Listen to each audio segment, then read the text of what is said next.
Bom dia, é sempre um prazer estar com os irmãos aqui nessa igreja local para juntos, estudarmos a palavra do Senhor. Nesta manhã eu quero meditar em um tema, em um assunto de muita relevância para as nossas vidas, como cristãos. Esse tema está em Efésios capítulo 6, os versículos 10 até o versículo 18, e o tema dessa mensagem é a batalha invisível, mas real. A batalha que todos nós, como cristãos, nós enfrentamos ela, e às vezes nós não tomamos conhecimento de que o que nós estamos vivendo, de fato, seja uma grande batalha que nós estamos passando em nossa caminhada cristã. Antes de entrarmos propriamente na leitura desse texto aqui, eu gostaria que cada um dos irmãos pensasse com seriedade sobre essa realidade.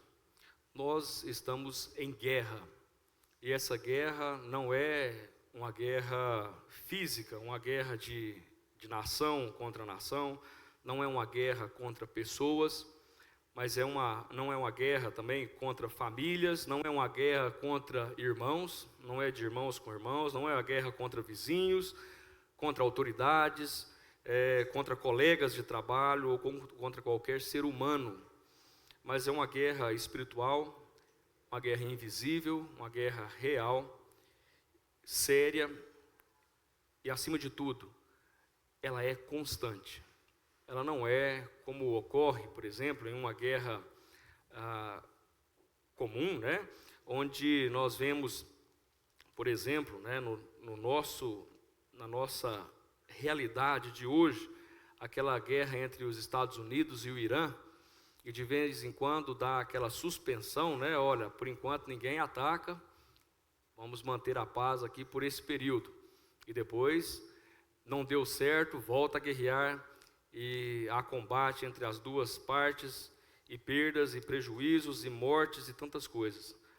A guerra, diferentemente da guerra espiritual, essa guerra ela não cessa, ela não tem acordo, ela não tem, nós não temos, na verdade, um inimigo que seja respeitoso diante daquilo de um possível estabelecimento de paz, porque não há e não haverá paz enquanto nós estivermos neste mundo.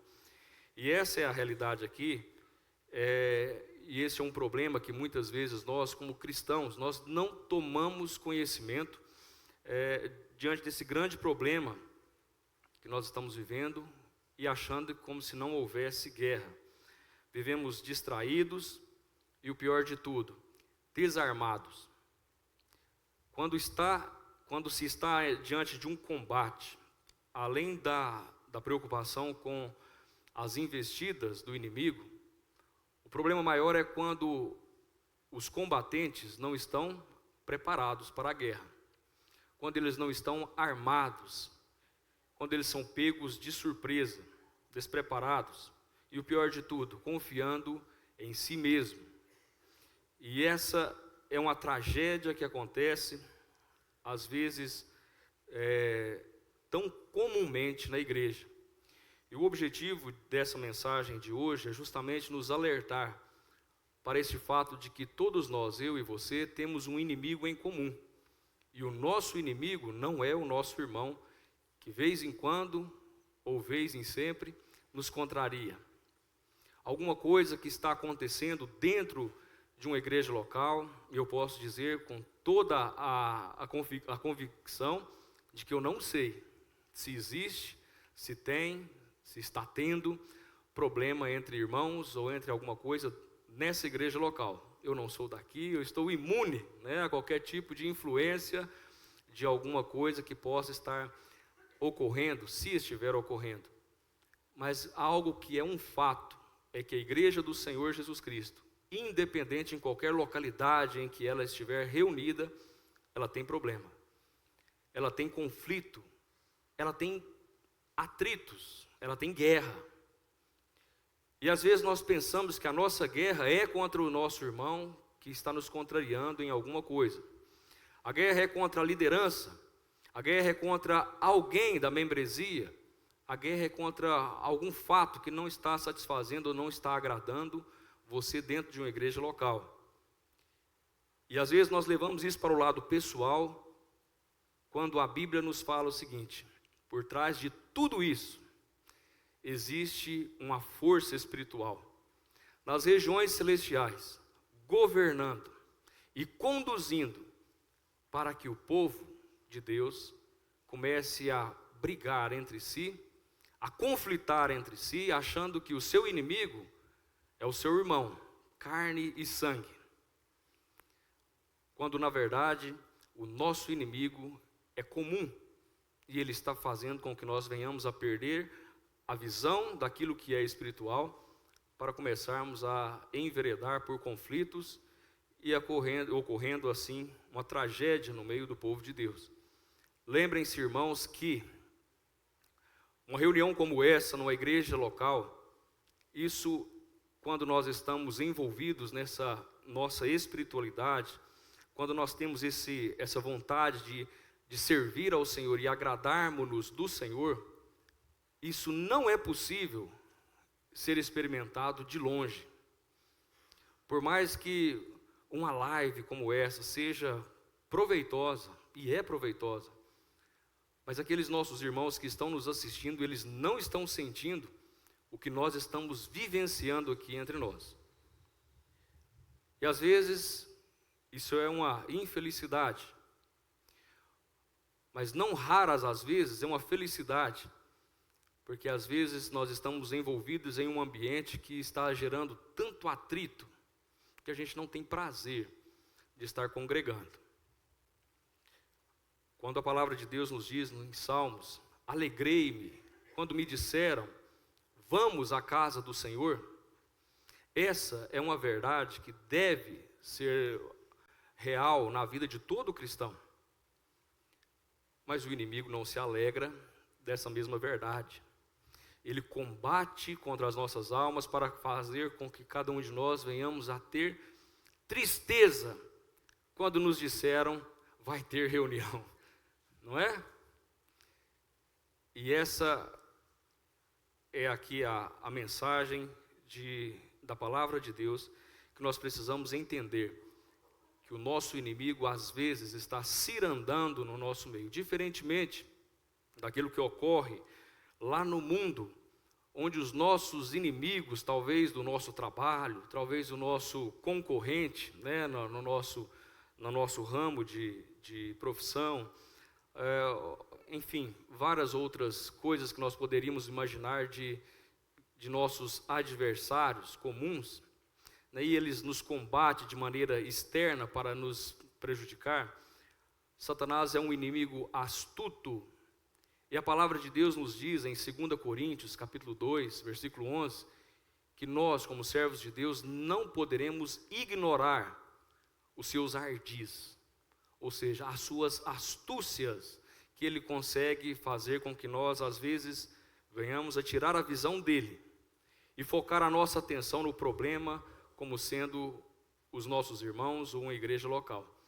Que Deus, em sua infinita graça, nos dê a condição, ao meditarmos nessa passagem que iremos ler, de termos a compreensão dada pelo Senhor, por meio do seu Santo Espírito, para que cada um de nós possamos compreender aquilo que o Senhor quer falar ao coração de cada um de nós nesta manhã. Amém? Vamos ler então o texto, Efésios capítulo 6, versículo 10. Quanto ao mais, sede fortalecidos no Senhor e na força do seu poder. Revesti-vos de toda a armadura de Deus, para poderdes ficar firmes contra as ciladas do diabo, porque a nossa luta não é contra o sangue e a carne, e sim contra os principados e potestades, contra os dominadores deste século tenebroso, contra as forças espirituais do mal nas regiões celestes. Portanto, tomai toda a armadura de Deus, para que possais resistir no dia mau, e depois de terdes vencido tudo, permanecer inabaláveis. Estai, pois, firmes, cingindo-vos com a verdade, e vestindo-vos da couraça da justiça. Calçai os pés com a preparação do evangelho da paz, embraçando sempre o escudo da fé, com o qual podereis apagar todos os dardos inflamados do maligno. Tomai também o capacete da salvação e a espada do Espírito, que é a palavra de Deus, com toda oração e súplica, orando em todo o tempo no Espírito, e para isto vigiando com toda perseverança e súplica por todos os santos.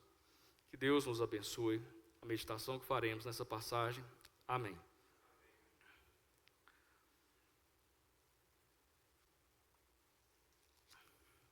Observem que Paulo está dizendo aqui no versículo 10, uma expressão, dizendo o seguinte: quanto ao mais, ou em alguma outra versão, no demais, irmãos meus. Essa palavra está sendo dirigida para aqueles que já são o quê? Salvos.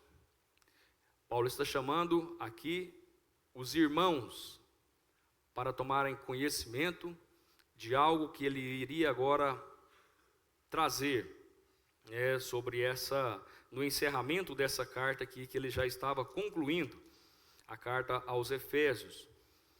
Paulo já havia falado antes disso aqui, só para nós contextualizarmos, Paulo já havia falado sobre as bênçãos espirituais em Cristo, sobre a salvação pela graça, sobre a unidade da igreja, sobre a nova vida cristã, sobre o casamento, sobre a família, sobre os filhos, sobre o trabalho e sobre os relacionamentos que existem e a maneira que deve ser vivida pelo cristão dentro de cada uma desses assuntos, dessas relações que ele nos mostrou aqui anteriormente.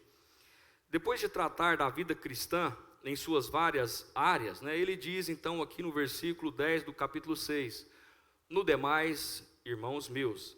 É como se Paulo agora estivesse dizendo: agora, irmãos, entendam isso.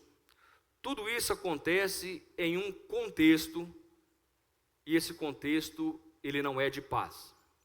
Esse contexto é de guerra espiritual. Então, observem bem que quando Paulo está encerrando essa carta, quando ele diz essa expressão no demais, ele está dizendo que bênçãos espirituais em Cristo, a salvação pela graça, a unidade da igreja, a nova vida cristã, o casamento do cristão, a família do cristão, os filhos do cristão, o relacionamento no trabalho de um cristão, seja ele senhor, patrão, ou servo, empregado, e nos demais relacionamentos de uma vida comum, todo esse contexto está dentro de o quê? De um ambiente de guerra espiritual. Não é algo aí de se esperar que nós venhamos a pensar que a nossa vida como cristãos é uma vida de extrema paz, Todos nós que vivemos a nossa vida cristã, nós sabemos disso. A vida da igreja, a vida da família, a vida no trabalho, a vida de santidade, a unidade dos irmãos, a perseverança na fé, tudo isso então está inserido nesse ambiente de batalha. E isso é muito importante para nós compreendermos aqui essa passagem. Às vezes nós tratamos problemas na igreja como se fossem problemas humanos. Às vezes nós achamos que a nossa esposa, ou o contrário, o marido, é o grande vilão das nossas vidas. É o grande problema da nossa vida. Às vezes nós achamos que os nossos filhos, ou os filhos acham que os seus pais, é a grande tragédia da sua vida. Às vezes nós achamos que o nosso ambiente de trabalho é aquele lugar que nós precisaríamos de livramento, porque ali é um lugar que não nos dá nenhum tipo de prazer. Mas observe que as Escrituras estão nos dizendo, depois de tratar de cada um, de como deve se viver, que isso aí nada mais é do que uma realidade, que o problema não está nas pessoas. A palavra de Deus nos diz que todo ser humano é carecedor da graça de Deus. Ou seja, o meu maior inimigo humano, aquele que peleja contra a minha vida em todo momento para prejudicar, seja eu no ambiente de trabalho, seja na minha na nossa vida, né, como pessoa, enfim, em todos os sentidos que eles atacam e nos afetam, que nós consideramos alguém que nós não devemos estar próximo, porque é prejudicial. Aquela pessoa, na conclusão final da palavra de Deus, nada mais é do que um instrumento de alguém maior que está influindo para fazer aquilo que ele está comandando e direcionando. Eis a razão pela qual nós vivemos em um cenário não nacional, mas mundial, de ora levantando pessoas como lideranças políticas que serão aqueles que salvarão o mundo, mas não tarda para que aquelas pessoas também sejam desacreditadas. Não há esperança em nenhum ser humano. E aqui nós vemos que o Senhor está nos mostrando algo revelador na sua palavra, de que existe algo por trás disso tudo, de um inimigo astuto, poderoso, um inimigo invisível, um inimigo que está agindo em um cenário em que nós não vemos, não é na terra, não é em algo que nós podemos percebê-lo, mas ele está infiltrado em todos os segmentos da vida do ser humano. Na cultura, nas músicas, no relacionamento, no sistema mundano, em todo esse cenário. O cristão vive em meio a isso, e ele não é chamado para fugir disso. Entendam bem. O que Paulo está dizendo aqui é o seguinte: quanto ao mais, irmãos, sede fortalecidos no Senhor e na força do seu poder. O que Paulo quis dizer com isso? O nosso inimigo é poderoso? É. O nosso inimigo é soberano? Não é. O nosso inimigo é mais forte do que nós? Sem dúvida alguma. Mas o nosso inimigo tem poder igual ao nosso Deus? De forma alguma. Quando a palavra de Deus nos declara, não somente nessa passagem, mas em várias outras, de que o cristão que está submetido à vontade de Deus, que vive a sua vida na dependência do Senhor, tem vitória sobre Satanás, que já é um inimigo vencido pelo nosso Senhor, a palavra nos declara então, que por mais fracos e limitados que nós somos na nossa vida, como pessoa humana, se nós estivermos dependentes da graça de Deus, nós seremos vitoriosos, nós estaremos fortalecidos e nós seremos vitoriosos por causa da força que existe no poder do nosso Deus. E é isso que Paulo está dizendo aqui: sede fortalecidos no Senhor e na força do seu poder, revesti-vos de toda a armadura de Deus, para poderdes ficar firmes contra as ciladas do diabo. Não é para fugir nessa situação de guerra, porque é impossível fugir do mundo. O Senhor não nos recomenda tirar a nossa própria vida para nós fugirmos das dificuldades deste mundo. Pelo contrário, o Senhor nos exorta para tomarmos das armaduras que Ele já deixou à nossa disposição, para que no meio deste mundo corrompido e no meio das nossas pelejas, nós saiamos vitoriosos para a honra e glória do nome do nosso Deus. Observe a diferença que há aqui, quando nós atraímos para nós mesmos uma vaidade pessoal para dizer: olha, eu sou tal pessoa, eu tenho tal posição, no mundo eu sou o fulano de tal, todos me respeitam, portanto eu sou alguém que é imune a qualquer tipo de pecado. Meus irmãos, não é difícil para nenhum de nós pensarmos e lembrarmos de tantos dos nossos irmãos que eram servos de Deus, que nós admirávamos tanto, foram grandemente usados pelo Senhor, mas a vaidade subiu na sua mente. A vaidade primeiramente desceu ao seu coração, ele se achou bom demais. Ele começou a sentir que ele era alguém que o pecado não o atingiria jamais. Pessoas que tinham um grande poder na palavra de Deus, mas de repente começaram a enveredar por algo, por caminhos ou por condutas que sempre beneficiavam a si próprios. E ali começou a ruína da vida de irmãos nossos, que nós conhecemos, que hoje nós já não temos mais aquele mesmo prestígio, ainda que o Senhor os tenha perdoado, mas uma tragédia ocorreu na vida daquele cristão. E isso está a um passo de cada um de nós.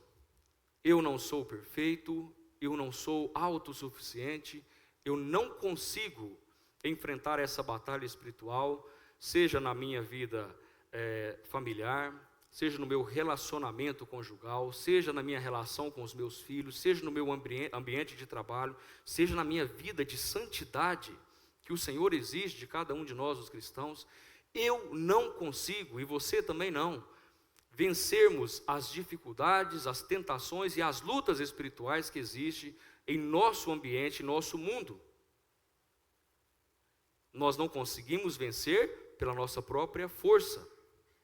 Mas o que o Senhor está nos dizendo através do apóstolo Paulo é o seguinte: aquele que chega diante do Senhor e clama por misericórdia, ele jamais será desprezado, não é? A palavra de Deus nos diz em uma passagem bíblica sobre isso. E o que Paulo está dizendo é que aquele que se submete à vontade de Deus, expressando a sua fraqueza e dependendo do Senhor, tomando do Senhor as armaduras que Ele já deixou à nossa disposição, e essas armaduras elas envolvem apetrechos, né, ou equipamentos que protegem órgãos vitais do corpo humano. Observem que a palavra de Deus nos diz o seguinte, quando ele fala no versículo 14, né, sobre quais são essas armaduras, quais são parte dessas armaduras aqui. A palavra nos diz: estai, pois, firmes, cingindo-vos com a verdade e vestindo-vos da couraça da justiça. Cingir com a verdade. E o que é a verdade, segundo a palavra de Deus, para as nossas vidas? Eu sou o caminho, eu sou o quê? A verdade, e eu sou a vida. Ninguém vem ao Pai, senão por mim.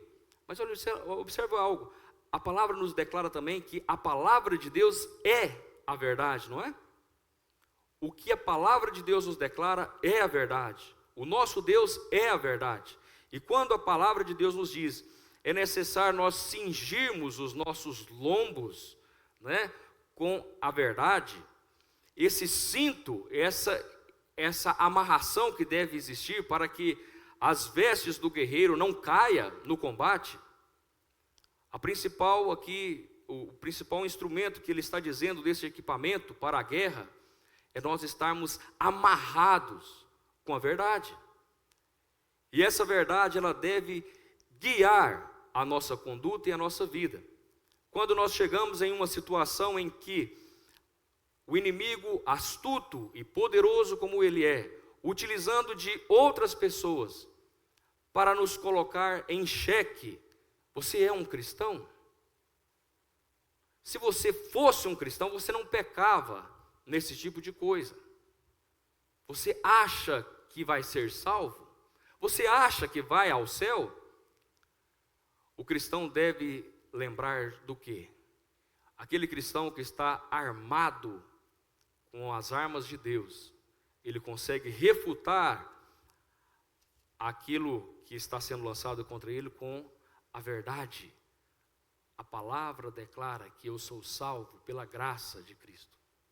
Ele cumpriu por mim. Eu ainda sou um ser imperfeito, mas eu não me contento em ser imperfeito. Eu vou lutar para que esse pecado seja apagado da minha vida. Essa é a couraça, o cingir com a verdade. E quando diz vestindo com a couraça da justiça, essa couraça nada mais é do que um colete. E esse colete é imprescindível num combate. Nenhum guerreiro vai para a guerra sem um colete. A prova de bala nos nossos dias, mas naquela época era a prova de espada, né? Era algo que evitava que uma espada perfurasse o seu coração, perfurasse o seu pulmão, cortasse ali o seu peito, que é um órgão vital. E quando ele diz para nós vestirmos da couraça da justiça, é para nós sabermos que aquilo que nos dá a proteção não é a nossa força, a nossa resistência, ou a nossa eloquência na palavra, ou o nosso pseudo poder que nós achamos que temos, por exercermos algum ministério dentro de uma igreja local. Imaginem, eu estou dizendo aqui a minha condição. Eu sou um presbítero, eu não tenho esse tipo de pecado que vocês cometem. Será que é possível falar uma coisa dessa? É um passo para cair, é um passo para ser tentado e mostrar a cada um de nós que nós somos falíveis, da mesma forma, de uma maneira comum, ninguém é autossuficiente. Mas quando nós nos vestimos da couraça da justiça, eu sei que a minha proteção e a minha vitória e a minha segurança está na justiça minha própria. Mas na justiça de quem? De Deus. Cristo nos justificou diante de Deus. E é por essa razão que a palavra de Deus nos declara: quem poderá lançar alguma acusação contra os escolhidos do Senhor? Quem? Satanás? O seu inimigo? Alguém pode? Não pode, porque nós estamos vestidos dessa couraça. Mas sabe o que acontece, meus irmãos? É que quando nós estamos nessa guerra e não estamos vestidos desse equipamento, dessa armadura, o que acontece? A nossa mente perturba. E quando ela nos perturba, nós fraquejamos dentro de uma igreja local.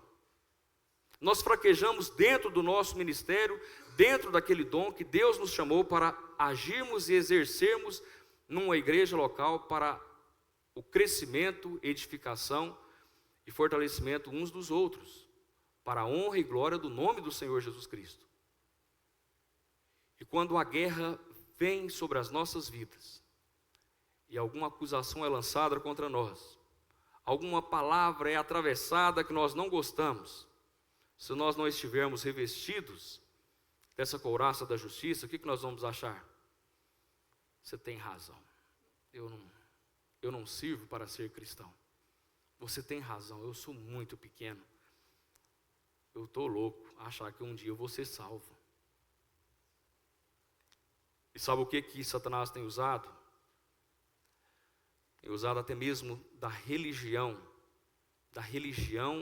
que se diz cristã evangélica, para fazer que cada pessoa ache que cumprindo passo a passo de todo um ritual de santidade, ou de falsa santidade, de achar que você é perfeito, sendo que nós não somos ainda, mas nós estamos em busca dessa perfeição, e isso significa santificação diária que nós precisamos exercer. Mas essas religiões dizem que se você não cumprir com rigor tudo aquilo que lhe confere a salvação, você vai para a perdição eterna, para o inferno. Aonde está a couraça da justiça, que é uma armadura de Deus para nós, conquistada por Jesus Cristo, nosso Senhor? Essa justiça não está em Jesus Cristo. Concordam ou não? Essa justiça está no rigor que eu vou conquistar pelo meu próprio mérito. E não vai tardar, todo cristão sincero vai chegar ao ponto ou ele fica louco, uma depressão profunda, nós ficamos enlouquecidos. Isso já passou pela minha vida, e eu acredito que passa na vida de cada um dos cristãos que começam a sua caminhada cristã, achando que eu preciso ser perfeito para ser salvo. E quando eu vejo que eu não consigo ser perfeito, o que eu faço? Eu tenho que abandonar. Não dou conta. Eu estou sendo vencido nesse mesmo pecado ao longo dos anos. E, meus irmãos, não é por aí. Você está brigando, lutando, desarmado.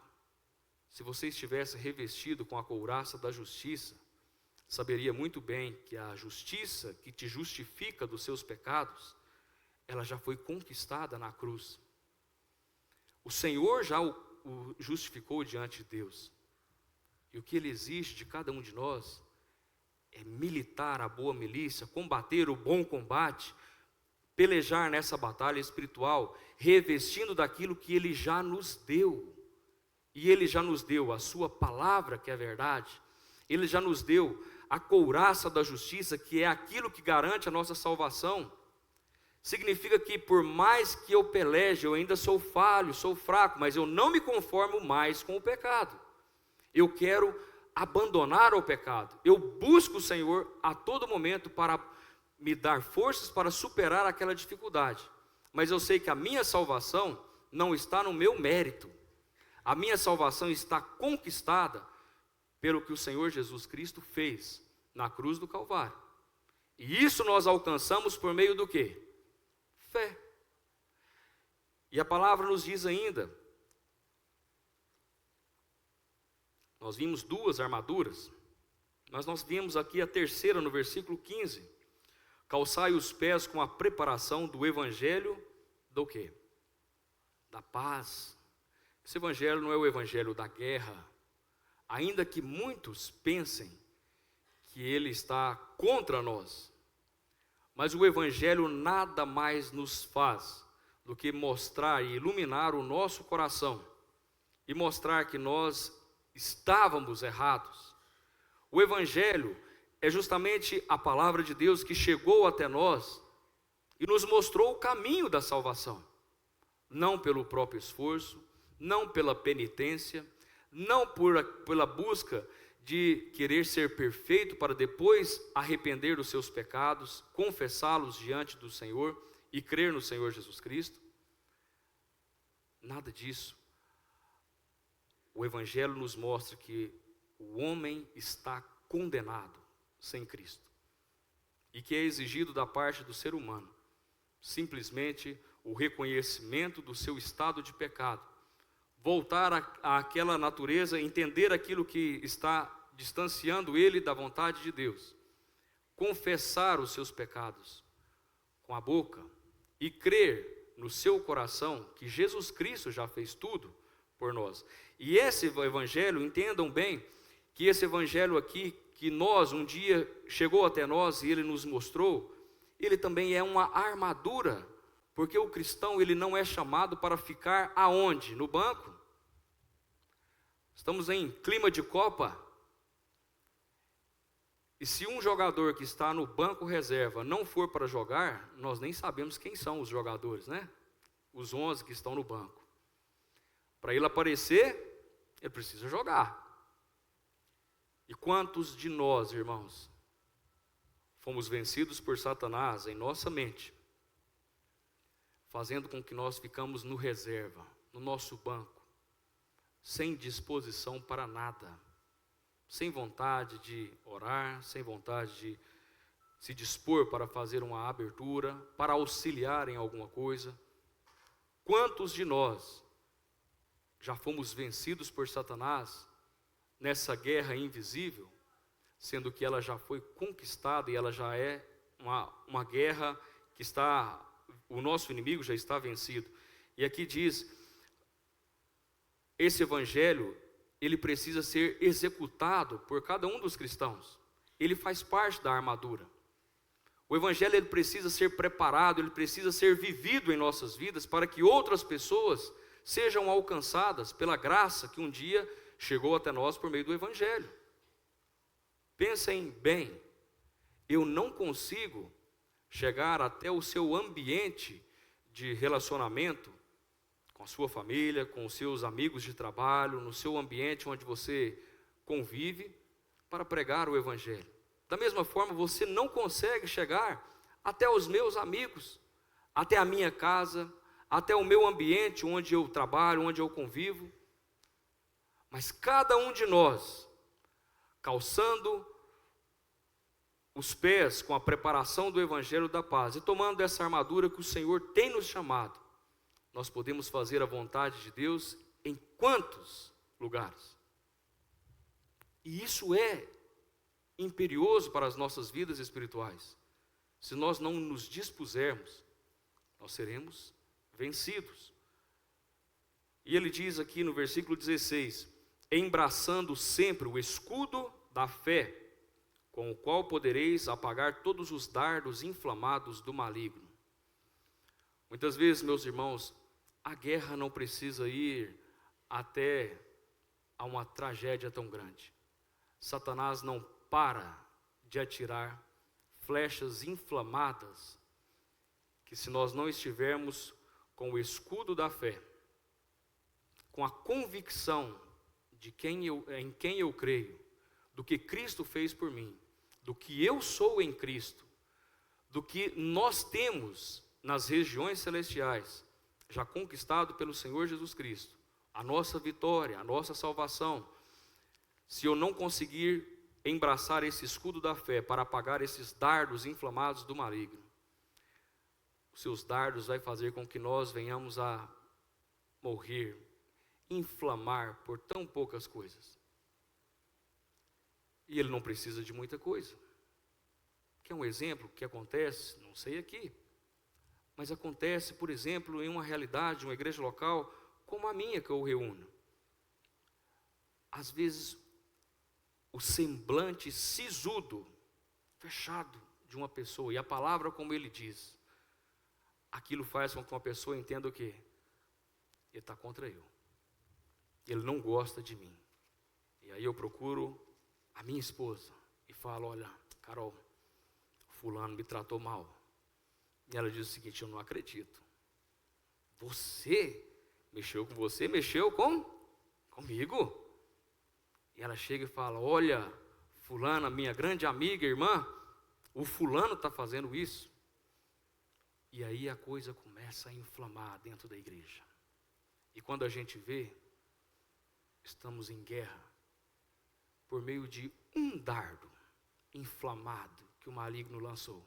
Eu não procurei saber a causa, eu não sei o que aquele irmão está passando, mas eu deduzi que ele tem alguma coisa contra mim. Quantas vezes, meus irmãos, já cheguei em situações, isso é perigoso, está sendo gravado, né? Mas quantas vezes já cheguei em situações na igreja local, em que irmãos nos procuram e dizem: olha, eu quero tratar com os irmãos porque eu vou sair da igreja. Mas por que, irmão? Não, eu tenho observado que vocês não me pedem mais para orar, não me pedem mais para fazer abertura, e eu não estou sendo, parece que, muito bem quisto aqui no meio de vocês. Então, por essa razão, eu quero sair. E a gente nem imaginava que isso estava ocorrendo na vida daquele irmão. A gente nunca pensou qualquer tipo de coisa nesse sentido. E algo que chama-nos a atenção, como liderança de igreja. Mas, meus irmãos, como que nós vamos pedir alguém para fazer uma abertura, para orar em uma reunião, se essa pessoa não participa de uma reunião de oração? Se no período em que é voluntário para alguém levantar e fazer a sua oração, ele não levanta e não faz, o que se presume? Aquela pessoa não está bem espiritualmente, ela não está forte espiritualmente, ela não se prontifica, ela não age voluntariamente, apenas a pedido. Mas Satanás é astuto, E ele faz com aqueles que estão ali quietinhos, sejam inflamados para falar, dizer o quê? A liderança não te apoia. E quando você vê, aquele irmão já espalhou para outros que estavam em situação semelhante. E de repente, grande parte está contra você. Sendo que não existiu nada daquilo, um mal entendido. Satanás é astuto, é poderoso. Ele combate de uma maneira que nós não vemos. E isso é tão real, por exemplo, em Lucas capítulo 22, nós não vamos ler por causa do tempo. Mas em Lucas 22, nós vemos o Senhor Jesus chegando até Pedro e chamando ele por Simão, pelo seu nome natural. E é interessante que quando o Senhor Jesus chama Pedro pelo nome de Simão, ele está mostrando o lado humano de Simão, não o lado espiritual, que sempre quando ele vai falar como aquele que é o escolhido do Senhor, o discípulo do Senhor, o apóstolo, que se tornaria apóstolo, ele é chamado de Pedro. Mas quando ele é chamado de Simão, é o homem natural, o velho homem. E Simão Pedro chega ao Senhor, e o Senhor está ali naquele momento em que ele já prevê a sua crucificação. E Pedro, precipitado, diz: Senhor, jamais deixarei que isso aconteça. Eu não vou abandonar o Senhor nunca. Isso não foi por uma vez. Ele afirmou isso 3 vezes. Eu não abandono, eu não deixo. Sabe, meus irmãos, eu tenho o maior medo quando eu ouço dentro de um ambiente de igreja local alguém dizendo assim: eu nunca vou deixar essa igreja aqui de Santa Vitória. É o exemplo que eu estou falando de vocês. Mas quando eu digo de outras igrejas locais, eu nunca vou deixar isso aqui. Não passa muitos dias, Satanás vai tentar justamente ali. E alguma coisa vai te contrariar. E a primeira coisa que vai vir na sua cabeça é: eu vou deixar aquilo ali. Acontece ou não acontece? Ou isso só acontece em Ituiutaba? Não é possível, né? Se for só em Ituiutaba, nós vamos ter que ter um curso mais aprofundado sobre isso. Mas isso acontece em todo o cenário de igreja. E ali, esses dardos inflamados do maligno, ele precisa ser combatido por quê? O escudo da fé. A partir do momento em que eu faço alguma coisa na igreja para a honra e glória minha, meus irmãos, eu vou ser decepcionado demais, demais. Vamos supor aqui um evento, a conferência de vocês é em agosto, é? É em agosto. Eu não sei se isso acontece aqui também. Mas em um momento em que a igreja se reúne em prol de uma conferência, em que se busca mais almas para o Senhor Jesus Cristo ser alcançadas por meio da pregação, mais edificação para o povo de Deus. É nesse cenário que começa a ocorrer o quê? Atrito e desentendimento entre os envolvidos na organização. Nós tivemos uma conferência semana passada, né? Semana atrasada. E vocês não imaginam o que eu passei. Vocês não imaginam o que eu passei. E uma coisa assim, interpretação equivocada de qualquer tipo de coisa que você fala, pessoas que estão ali, pequenas coisinhas que às vezes ofende tão grandemente uma outra pessoa. E sabe o que é pior? Quando nós estamos envolvidos, e aí eu digo o seguinte, e esse é um grande perigo que eu tento a todo momento me poupar e me conduzir. Não que eu seja perfeito, irmãos, não, longe de mim, eu sou um servo muito falho. Não pode nem perguntar para minha esposa, senão vocês vão ficar decepcionados. Né? Minha esposa, não tem ninguém que saiba mais da gente do que a esposa. Mas algo quando eu faço para ser glorificado. As conferências foram uma bênção, porque eu organizei.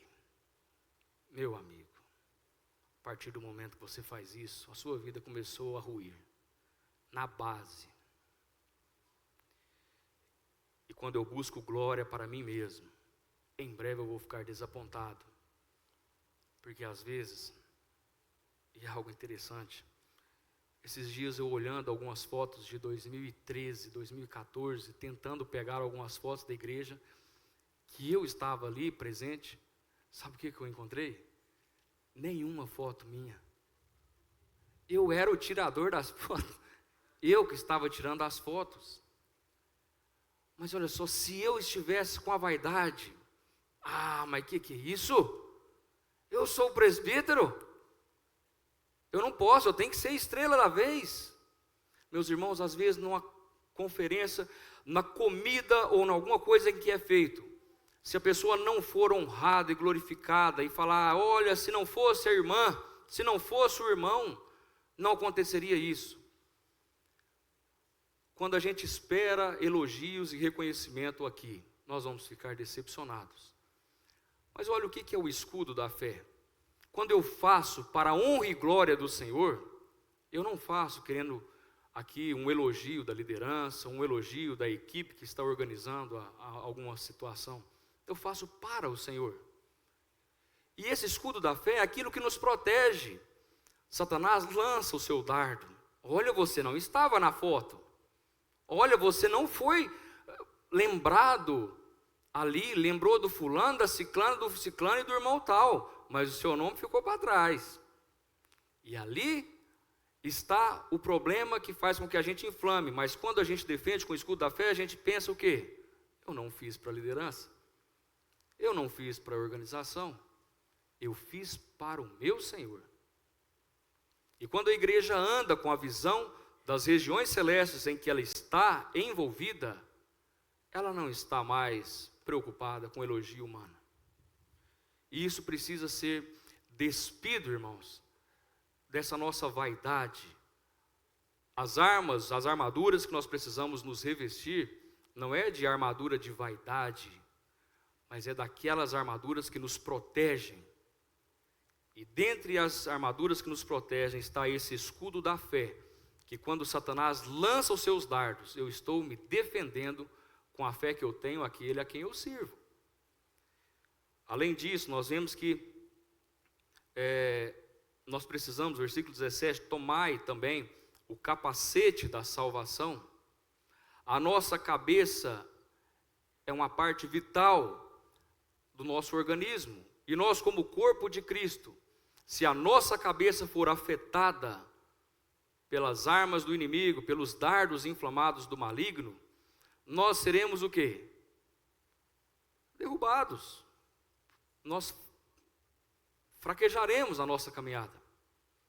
Mas a nossa cabeça precisa estar protegida com o capacete da salvação.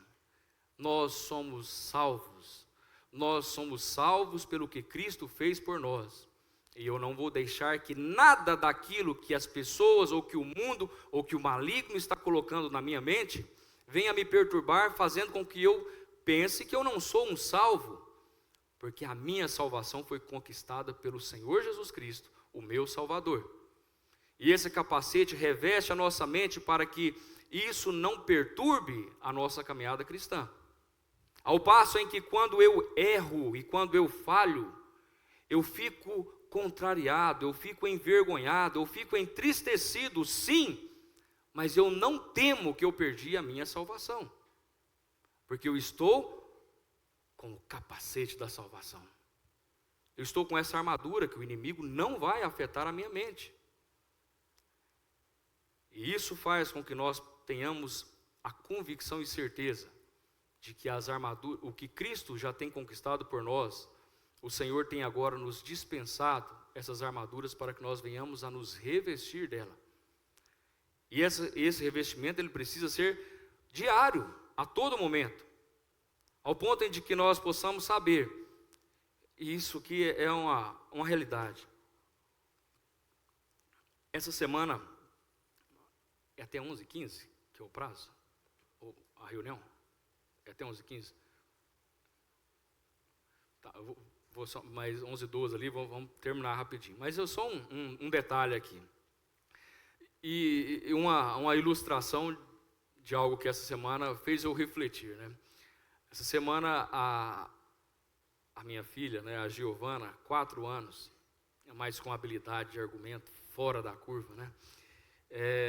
Ela fez uma arte em casa e contrariou muito, né, a mim, a Carol, a nossa funcionária. Aquilo nos entristeceu. E quando eu tomei conhecimento, eu estava a caminho da escola. E a vontade de corrigir ali de maneira mais severa era grande demais, né?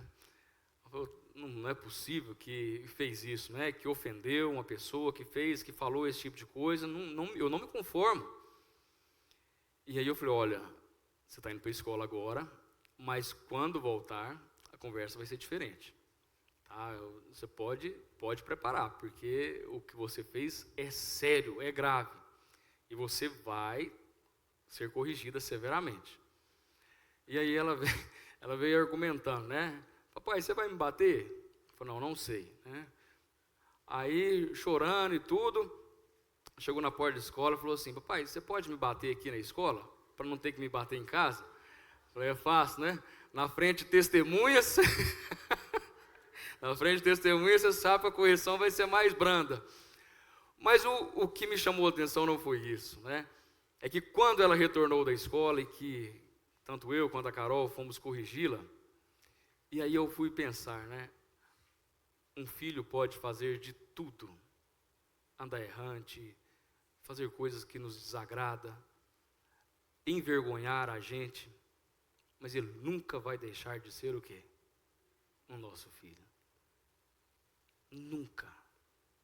Nosso amor é grande demais para desprezar alguém que foi gerado de nós, né? E quando eu penso na salvação, o que Cristo pagou pela minha e a sua salvação, Ele não nos despreza pelos nossos tropeços, pelos nossos erros, pelos nossos fracassos na nossa caminhada cristã.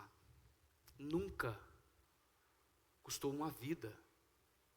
Custou a vida do Filho de Deus. E quando nós pensamos nisso, nós precisamos entender que a nossa salvação não é garantida pelos nossos próprios méritos. O Senhor quer que nós sejamos vitoriosos na batalha espiritual. Ele nos deu os meios para nós sairmos vitoriosos nessa batalha. Mas se nós fraquejarmos, nós não perdemos salvação. Nós não deixamos de ser filhos. Nós sempre alcançaremos misericórdia a partir do momento em que nós reconhecemos a nossa fraqueza e buscamos o Senhor. É isso o que nos une, meus irmãos. É isso que nos fortalece, de que o nosso Deus é soberano, é poderoso para nos guardar. O nosso Deus não nos deu uma vitória parcial, que demanda da nossa parte o cumprimento de tais e tais regras, senão nós perderemos a nossa garantia de salvação. Mas o nosso Deus nos deu já a vitória, e almeja que pela obediência nós venhamos a servir Ele. E quando nós errarmos, Ele também já nos deu os instrumentos para confessar, arrepender, crer e obter novamente o perdão. Voltando ao fato da minha filha, né? Quando nós conversamos com ela e explicamos a situação, aquilo que ela tinha errado, o constrangimento dela foi tão grande, a tristeza foi tão escancarada, o choro foi tão verdadeiro, que não havia necessidade de uma correção mais severa. Cumpriu o objetivo. Sabe, meus irmãos, quantas vezes o Senhor traz a cada um de nós a verdade da sua palavra, para que nós possamos mudar a nossa atitude. E é algo que nós não precisaríamos jamais sofrer as consequências do nosso pecado, se nós reconhecêssemos as nossas próprias fraquezas e buscássemos novamente colocar a nossa vida em ordem diante do Senhor. E quando nós fazemos isso, a Bíblia nos fala, nós alcançamos misericórdia. Aquele que deixa os seus pecados, aquele que confessa e deixa os seus pecados, alcança da parte de Deus misericórdia. E por último, versículo 17 ainda, a espada do Espírito, que é a palavra de Deus. Essa palavra precisa ser afiada, essa palavra precisa ter conhecimento dela. É por meio da palavra que nós refutamos o que o inimigo usa para manipular a nossa mente. E Satanás usou desde o jardim do Éden, da palavra de Deus, de maneira deturpada, para fazer com que a humanidade venha a cair. Quando ele chegou até Eva, Satanás, na figura ali de uma serpente, ele diz: foi isso que Deus disse? Ah, mas é claro que Deus disse isso, porque ele sabe que do dia que comeres do fruto dessa árvore, você terá sabedoria plena, conhecerá todas as coisas, deturpando a palavra.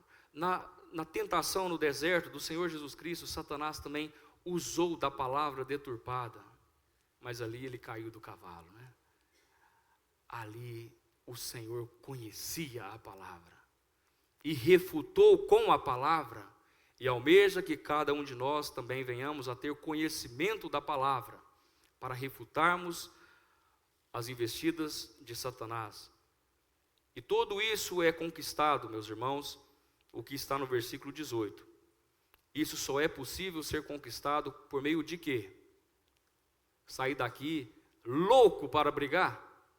Querendo achar onde está Satanás no corpo de alguém? É isso? Olha o que o versículo 18 diz. Como que isso é conquistado? Como que nós revestimos dessas armaduras? Com toda oração e súplica, orando em todo tempo no Espírito, e para isso também vigiando com toda perseverança e súplica, não somente por nós, mas por todos os santos.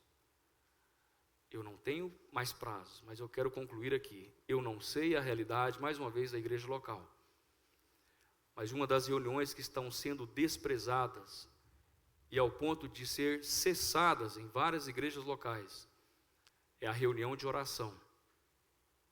E é justamente a reunião em que nós estamos tomando das armaduras e vestindo e revestindo e se preparando para o combate diuturno da nossa guerra espiritual. E não pense você que para você ser motivado, para você ser engajado na igreja, você precisa de um ministério, você precisa de um cargo, você precisa de alguma coisa para você aparecer. Você precisa guerrear. Nós precisamos de guerreiros, guerreiros em oração, guerreiros dispostos a servir ao Senhor com audácia, com convicção daquilo que crê. E isso é conquistado dentro de um ambiente de oração, onde a igreja reúne com o propósito: olha, a nossa falha é aqui, o meu problema é esse, a nossa igreja está falhando nisso. Irmãos, vamos combater isso aqui, por meio da palavra e direção do nosso Deus. Vamos rogar a Deus para que nos dê sabedoria, nos dê proteção e nos ajude a avançarmos. Não confie apenas na liderança de uma igreja local. Nós somos muito falhos. Nós somos muito vulneráveis. Mas quando toda a igreja entende que o combate não é da liderança, mas de todo o corpo de Cristo, nós teremos uma igreja vitoriosa, uma igreja preparada para esse combate, para não somente vencer as astutas ciladas do inimigo, mas permanecer firmes, que é o versículo 12 que nós temos lido. Não somente vencermos, mas permanecermos firmes. Que Deus abençoe a cada um, para que o Senhor desperte no seu coração o desejo de ser um guerreiro, uma guerreira em oração, para servir ao nosso Deus. Amém.